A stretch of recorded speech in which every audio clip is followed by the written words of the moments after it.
সব প্রশংসা আল্লাহ রাব্বুল আলামিনের জন্য, যিনি আমাদেরকে অসংখ্য নিয়ামত দান করেছেন এবং আজকেও তার ঘরে আসবার, সালাতুল জুমায় অংশ নেবার জন্য তিনি আমাদের শারীরিক সামর্থ্য দান করেছেন। আমরা এখানে আসতে পেরেছি, সে আল্লাহ রাব্বুল আলামিনের জন্য আমাদের অন্তরের অন্তঃস্থল থেকে সবটুকু অনুভূতি নিয়ে আমরা শুকরিয়া আদায় করি। সবাই বলি আলহামদুলিল্লাহ। দরুদ এবং সালাম পেশ করি সর্বকালের সেরা মানুষ, আমাদের প্রিয়তম মানুষ, আমাদের প্রিয় নবী, প্রিয় রসুল মুহাম্মদুর রাসূলুল্লাহ সাল্লাল্লাহু আলাইহি ওয়াসাল্লামের প্রতি, তার পরিবার পরিজন সঙ্গী সাথীদের প্রতি আল্লাহর অশেষ রহমত বর্ষিত হোক। সবাই বলি আমিন।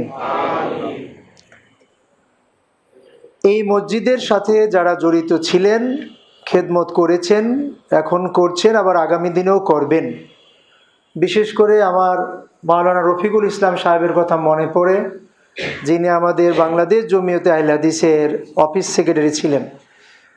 তো এরকম যারা এখানে অবদান রেখেছেন, কারো নাম জানি কারো নাম জানি না, আল্লাহ রাব্বুল আলামিন তাদের সবাইকে উত্তম পুরস্কার দান করুন।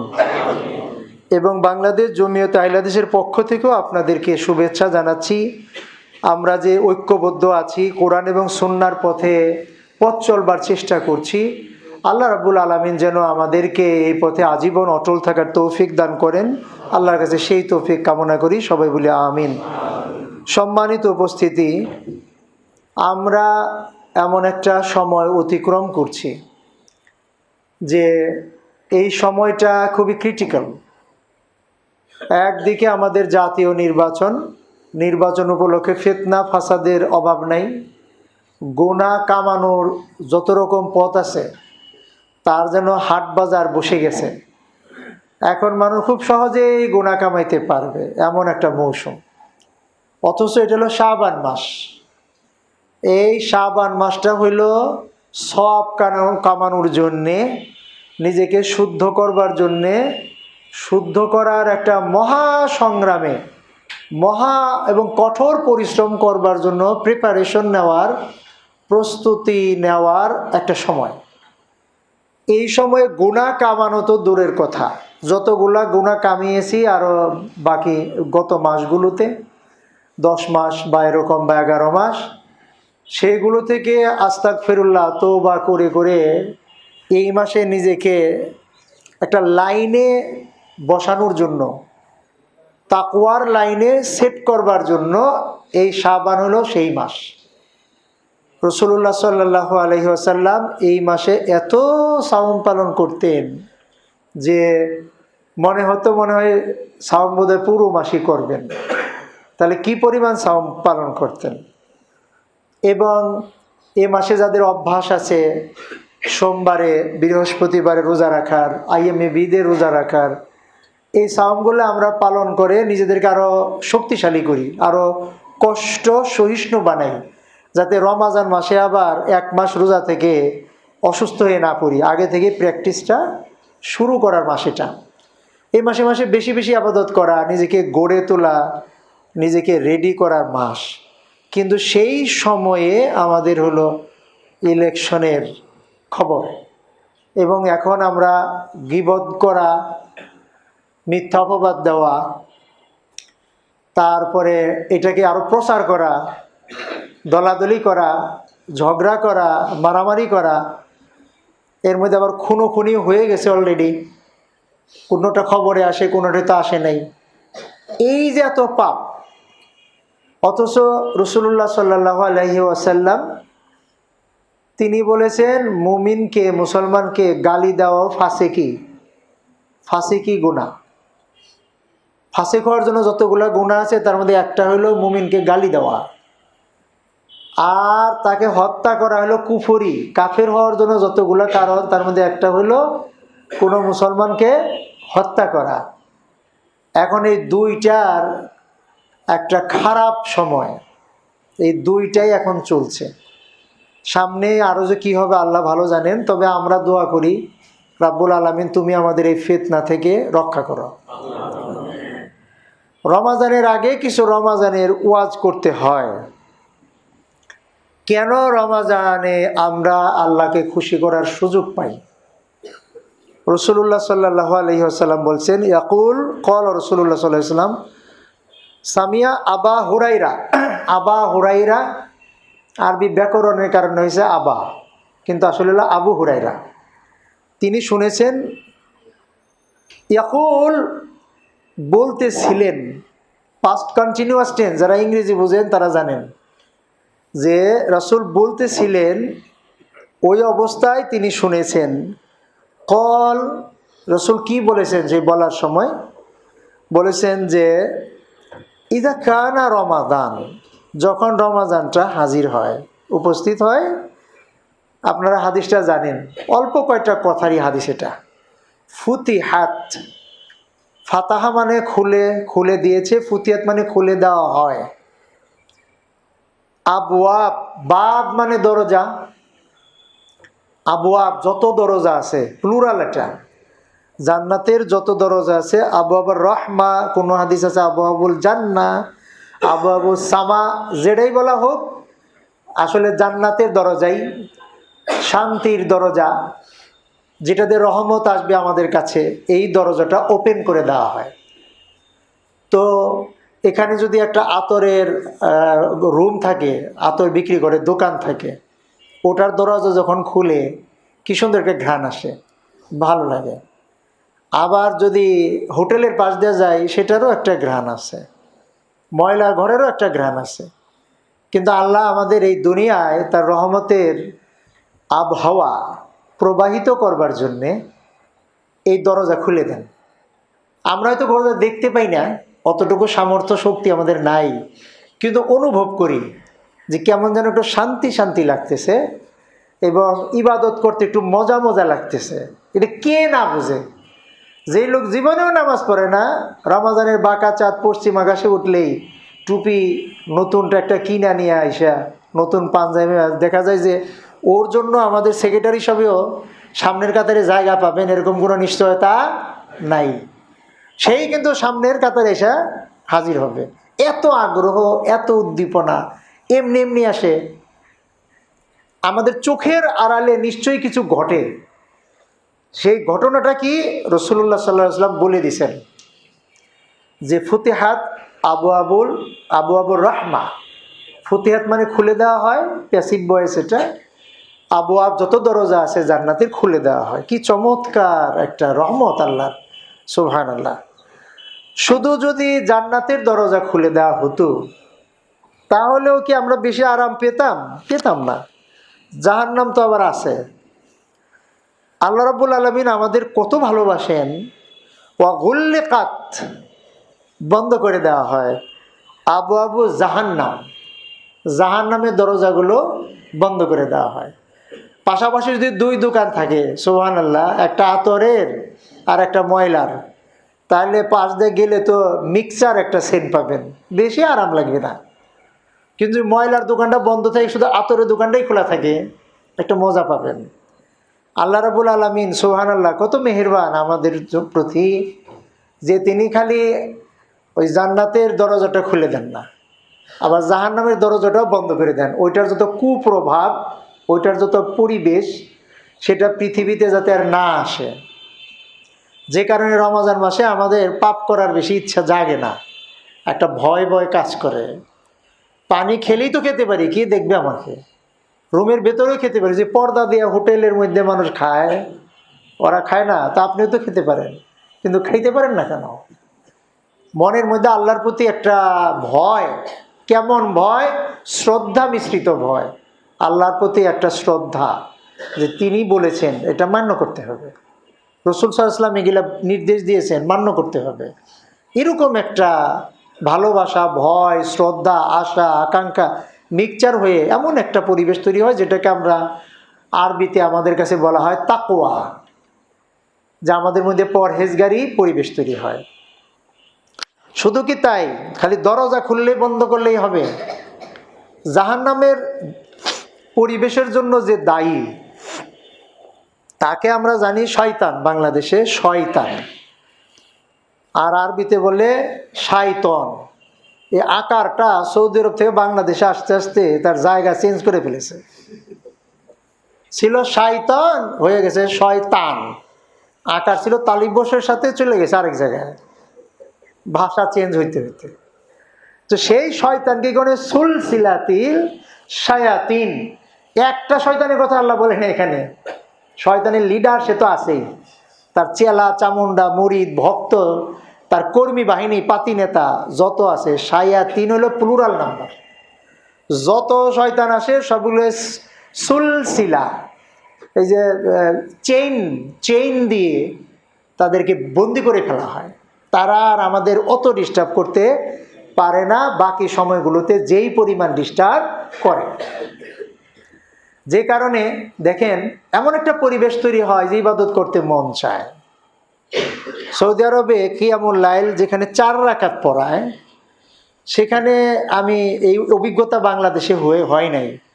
আমি ওখানে যখন জয়েন করলাম তখন দেখি কিয়ামুল লাইল মনের আনন্দেই গিয়েছি, যে সৌদি আরবের কিয়ামুল লাইল গিয়ে দেখলাম যে 1 রাকাতে 25 মিনিট, 1 রাকাতে 25 মিনিট খালি পা কেমন যেন করতেছিল, কিন্তু কোরআনের কি সুর।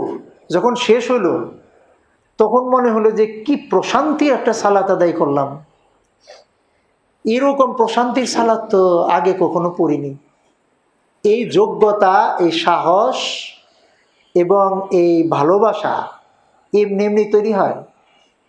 আল্লাহ রাব্বুল আলামিন এই পরিবেশ আমাদের দেন বলেই তো তৈরি হয়। কাজে ইবাদতের জন্য কি লাগে? পরিবেশ লাগে।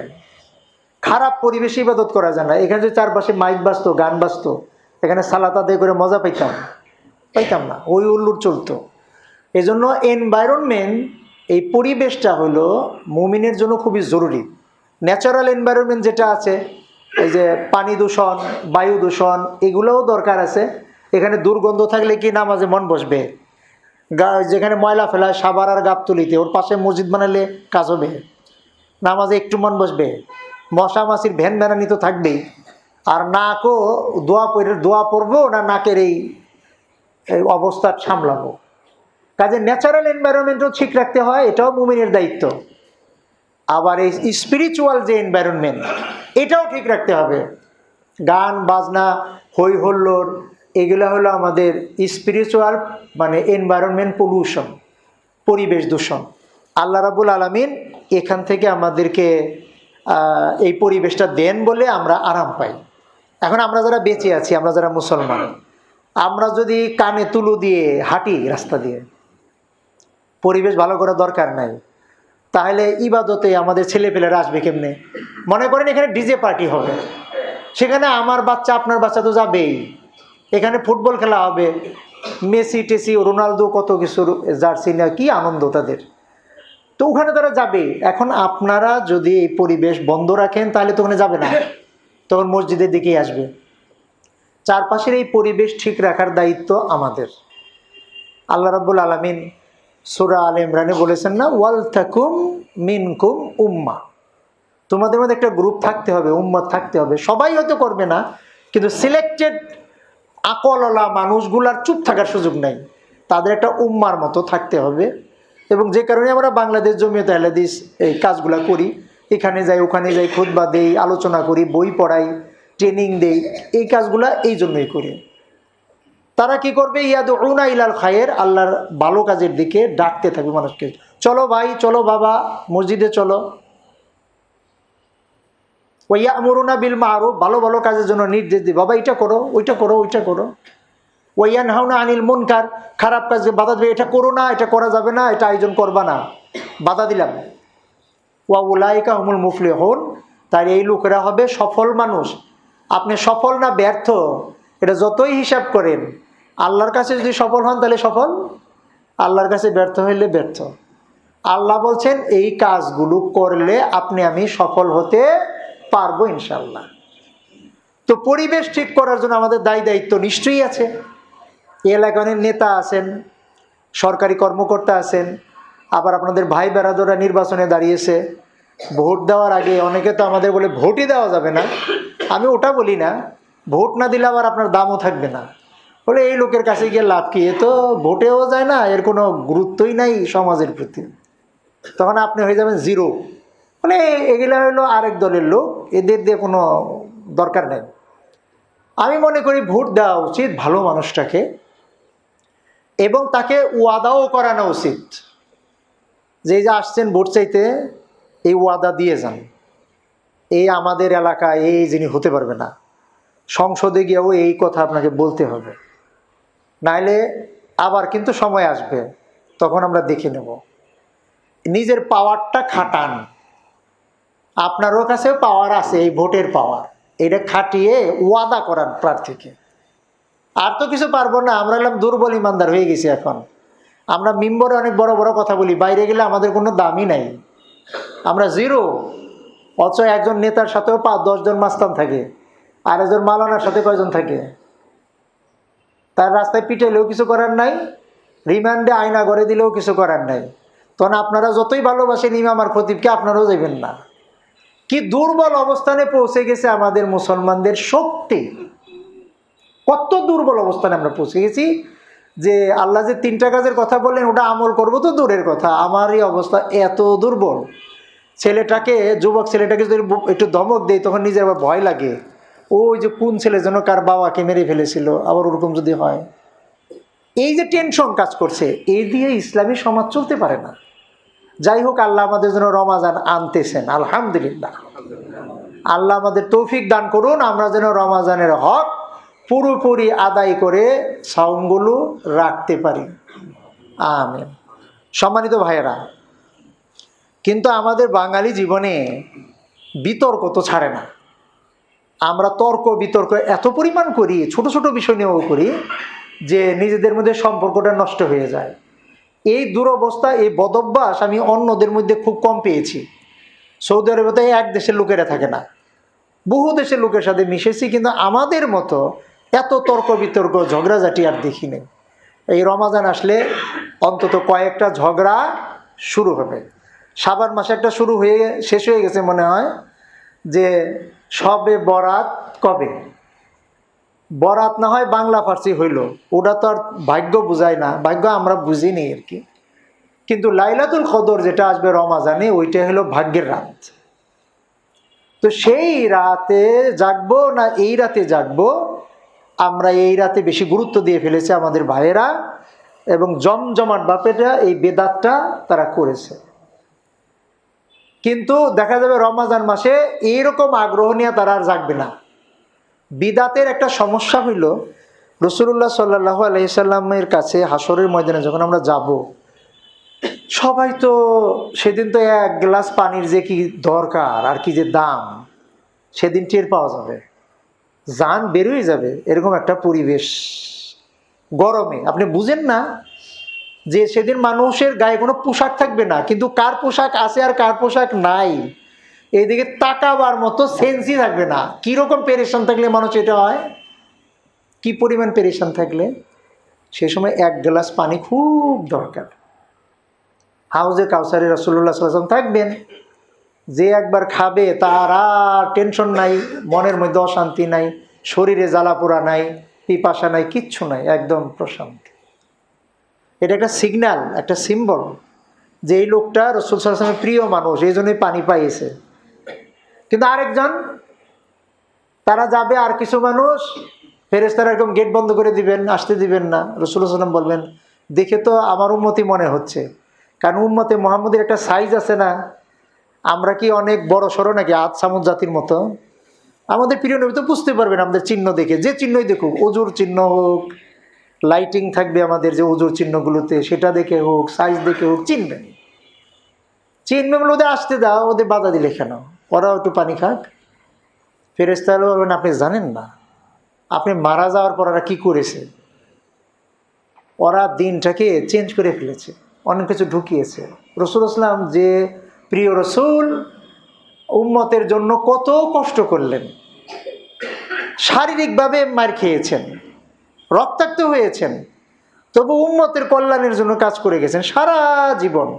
পৃথিবীতে তার মতো আর একজন মানুষও নাই যে মানব জাতির জন্য কষ্ট করেছে, তার কোনো তুলনাই নেই, এরকম কষ্টটা উনি করেছেন। তিনি সেদিন কেমন করবেন, রেগে যাবেন, বলবেন সুহুকান সুহুকান লিমান গায়্যারা বাদি, বের হয়ে যাও এখান থেকে, চলে যাও এখান থেকে, যারা আমার পরে আমার দিন পরিবর্তন করে ফেলেছ।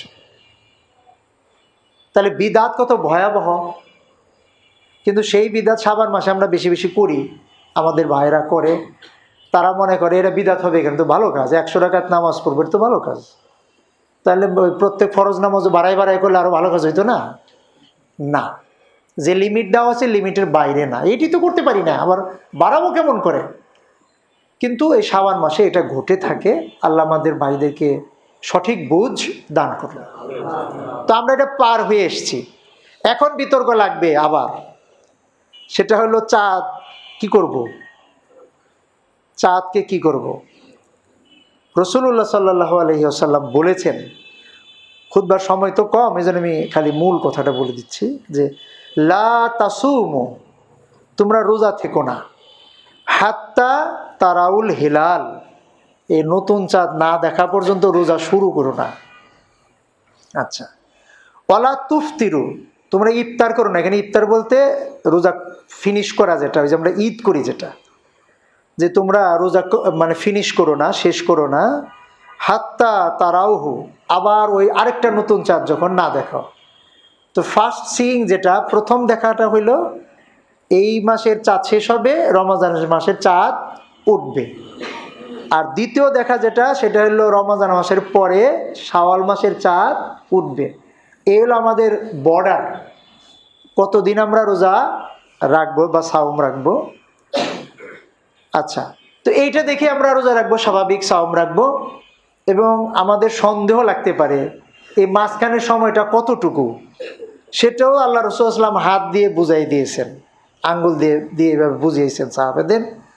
30 বা 29, আমাদের মধ্যে 31 এই ডিসেম্বর বা জানুয়ারিও হওয়ার কোনো সুযোগ নেই। কোনো মাস 31 দিন, এইটা আরবিতে নাই, হয় 30 নয় 29। এই জন্য তিনি এটা সাহাবীদের শিখিয়েছেন। আচ্ছা, এবং আরো একটা কথা বলেছেন, এই মাসালাটা আমি কেন বলতেছি, আমরা কট্টর হয়ে যাই মাঝে মাঝে, এবং গ্রুপিং করি, ঝগড়াঝাটি তর্ক বিতর্ক করে ঝড় বইয়ে দিই, একবারে দোকান টোকানেও করি, আবার ফেসবুকের ফেসও নষ্ট করে দিই, চলতে থাকে। এই মাসালাটা হলো ফ্লেক্সিবল, এত তর্কাতর্কির কিছু নেই এখানে। কোন জায়গায় ফ্লেক্সিবল? তিনি বলছেন যে চাঁদ দেখেই তো শুরু করতে হবে, শেষ করতে হবে। এখন চাঁদ দেখা গেল না, ফাইন উগমিয়া আলাইকুম, যদি আকাশে গুম্মা মানে মেঘ থাকে, ফাকদিরু লাহু সালাসিন, তাহলে 30 দিন পুরো করো। 29 দিনের পরে চাঁদ দেখার জন্য ওয়েট করতেছি, চাঁদ আসলো না, বা চাঁদ হয়তো উঠেছে কিন্তু মেঘের কারণে দেখতে পাইনি, বলছে যে 30 দিন পুরো করে এরপরে রাখো। আবার রমজানের চাঁদ 29 দিনে অপেক্ষা করছি, মনে হয় কালকেই তো হবে, কিন্তু চাঁদ হয়তো উঠে গেছে, উঠতেও পারে, কিন্তু মেঘের কারণে দেখতে পেলাম না, আমাদের 30 দিন পূরণ করতে হবে। এই মাসালায় কি বোঝা গেল? বাস্তবে যাহাই ঘটুক না কেন, আমাদের সামর্থ্য অনুসারে আমাদের এই সুযোগ দেওয়া হয়েছে, আমরা কতদিন সাওম পালন করব, কবে শুরু করব, কবে শেষ করব।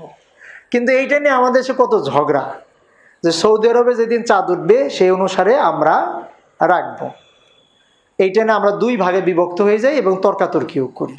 এটা রমজান আসলেই শুধু ঝগড়াটা শুরু হয়, বাকি সময়ে কিন্তু এটা লাগে না, যে ওদের ওখানে তাহাজ্জুদের সালাত কয়টায় আর আমাদের এখানে কয়টায়, এটা লাগে না। ওদের ওখানে ফজরের ওয়াক্ত হয় কয়টায়, আমাদের কখন, সেটাও লাগে না। আল্লাহ রাব্বুল আলামিন প্রতিদিন শেষ আকাশে মানে নিচের আকাশে এসে ডাকেন, কে আছো ক্ষমা প্রার্থী, ক্ষমা চাও, কে আছো অসুস্থ, সুস্থতার জন্য দোয়া করো। তো এই শেষ রাত সৌদি আরবে কয়টায় হয় আর বাংলাদেশে কয়টায় হয়, এটা নিয়েও ঝামেলা লাগে না। ফেরেশতারা আমাদের সব লিখতে থাকেন, রিপোর্ট নিয়ে চলে যান।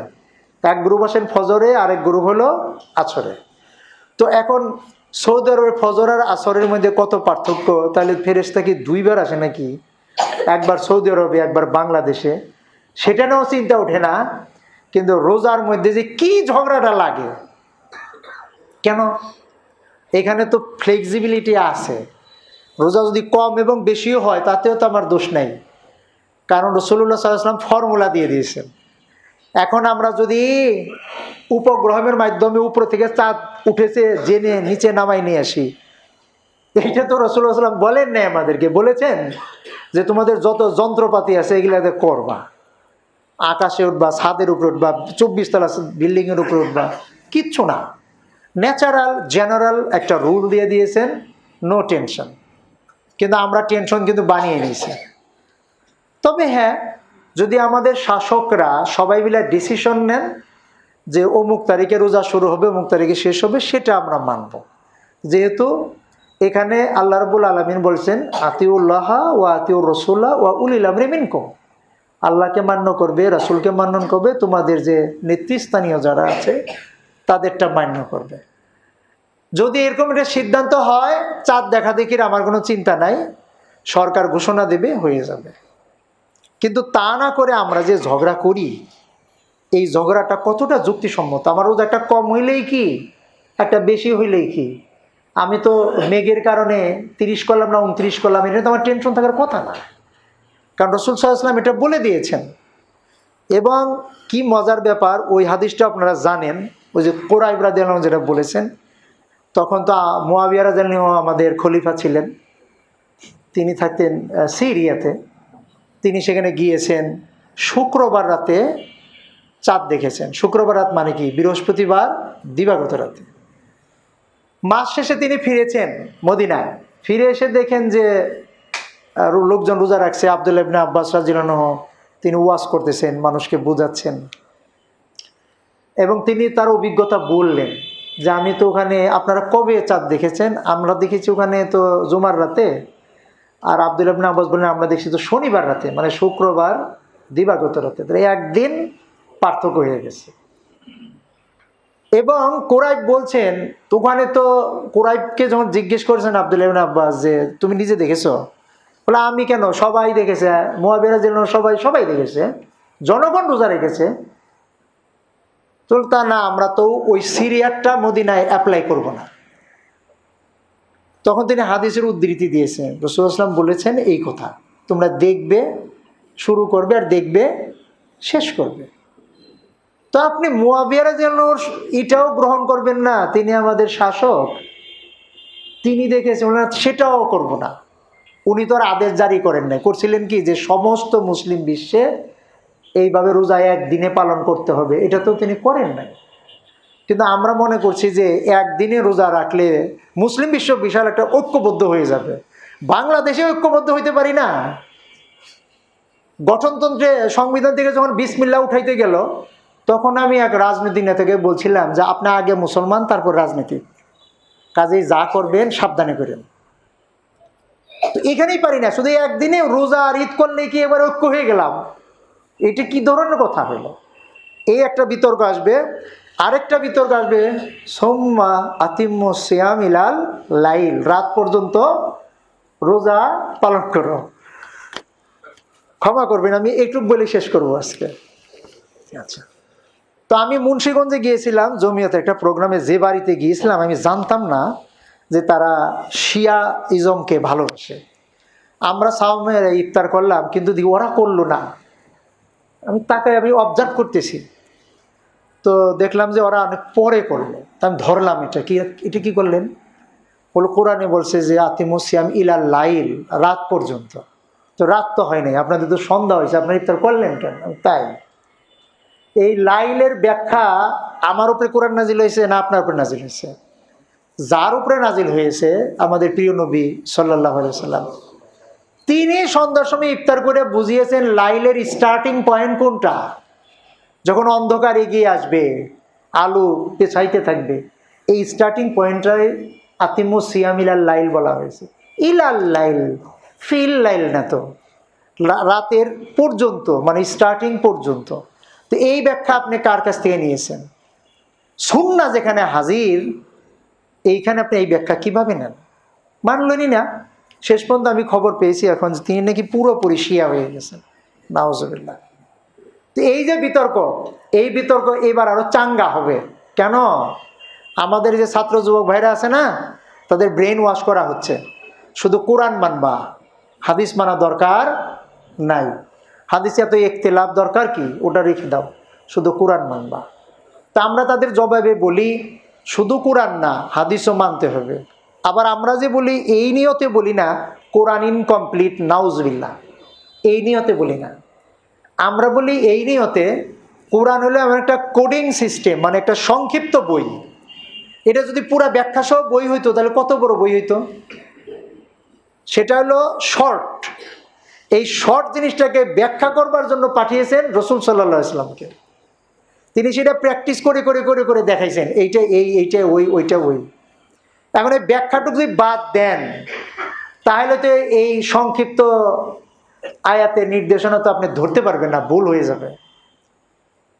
যেমন এখানেই ভুল হয়, এটা বাস্তব প্রমাণ। আমার এক কলিগ একদিন বলল যে সবাই বেহেশতে যাবে, মুসলমান হইলেও যাবে না হইলেও যাবে, খালি আখিরাতে বিশ্বাস করলেই হবে। সূরা বাকারা আছে এই কথাগুলা। কিন্তু সে আমি বললাম যে ওই পুরাটাকে আপনি পইরা বুঝছেন? ওখানে বলা হয়েছে যে যে ধর্মের থাকুক সবাই যখন আখিরাতে বিশ্বাস করবে, আল্লাহকে বিশ্বাস করবে, এরপরে কি সে ওই ধর্মে আর থাকলো না মুসলমান হয়ে গেল? আপনি মনে করছেন ওই ধর্মে রয়ে গেছে তারপরেও জান্নাতে গেছে। বিষয়টা তো এরকম না। এই ঈমান আনার পরে তো সে অটোমেটিক মুসলমান হয়ে গেছে। এইটুক বুঝ যদি একজন MA পাশওয়ালা মানুষের না থাকে তার আপনি কি দিয়ে বুঝাইবেন? আমাদের ওই যুবকদেরকে কিন্তু ব্রেন ওয়াশ করা হচ্ছে যে তোমরা কিন্তু রাত পর্যন্ত ইফতার করবা, আরো অনেক কিছু বোঝাচ্ছে, নামাজ 5 ওয়াক্ত পড়া লাগবে না, অনেক কিছু। এরা বলে নিজেদেরকে বলে আমরা আহলে কোরআন। ফেসবুকে আবার পেজও খুলেছে তারা। আমরা বলে আহলে কোরআন না, আহলে কোরআন হলো তারা যারা কোরআন মানে কোরআনের ব্যাখ্যা, কোরআনের ব্যাখ্যা দাতা প্রিয় নবী সাল্লাল্লাহু আলাইহি সাল্লামকেও মানে। কাদিয়ানীরা বলছিল আমরা শেষ নবীকে মানি না, অথচ বকশিবাজারে গিয়ে তাদের মসজিদ দেখে আসেন। আহমদিয়া মুসলিম জামাতের ওখানে কি লেখা আছে? লা ইলাহা ইল্লাল্লাহ মুহাম্মাদুর রাসূলুল্লাহ। আমাদের কালেমা ওদের কালেমার মধ্যে কোনো পার্থক্য আছে? দেখতে তো একরকম লাগছে, কিন্তু ভেতরে ঢুকে দেখবেন যারা আখেরি নবী হিসেবে আমাদের নবীকে মানে না, নবী মানে আখেরি নবী না, এই জন্য তারা মানারও দরকার নেই। ওরা গেছে এই কৌশলে, আর এরা করেছে কি যে নবীকে মানি না এই কথা বলা যাবে না, কি বলতে হবে? হাদিস মানি না। হে নবী আপনাকে অনেক ভালোবাসি কিন্তু আপনার হাদিস মানি না। তাহলে এটা কেমন মানা হইল? এরা হলো চিকন চালাকিতে মুসলমানদের বিরুদ্ধে যুদ্ধ শুরু করেছে, এবং এরা দুই পক্ষই কিন্তু সত্যিকার অর্থে আমাদের প্রোডাক্ট না। এটাও ইউরোপিয়ান চিন্তাটাকে এদের মধ্যে মৌলবী সাজায়। অনেক সময় মৌলবী সাহেব খ্রিস্টান পাওয়া যায় না, ইমাম সাহেব, এবার সাজাইয়া আমাদের ভেতরে ঢুকিয়ে দিয়েছে। আর আমরা এখন ঘুরপাক খাচ্ছি। রমাজানের আগে এই কথাগুলো এই জন্যই বললাম, এই সমস্যাটা কিন্তু আমরা ফেস করব। কাজেই ছেলে মেয়েদেরকে বাড়িতে ঘুমানোর আগে একটু বোঝানো দরকার। আমাদের সাপ্তাহিক আরাফাত, তর্জমান যেগুলো আমরা বের করি, বাসায় একটু এবার রিডিং পড়ার ব্যবস্থা করবেন। যদি ইমানের শক্তি না দেন, এলেমের শক্তি না দেন, তাহলে ইমানদার থাকা কিন্তু খুবই কঠিন, খুবই কঠিন। মুহূর্তের মধ্যে মাথা গুলিয়ে দেবে। আল্লাহ রাব্বুল আলামিন সমস্ত ফিতনা থেকে রক্ষা করে তাওহীদ এবং সুন্নাহর উপর আমাদেরকে কায়েম থাকার তৌফিক দান করুন। বারাকাল্লাহু ফিল কোরআনিল আযীম ওয়া ইয়াকুল হাকিম।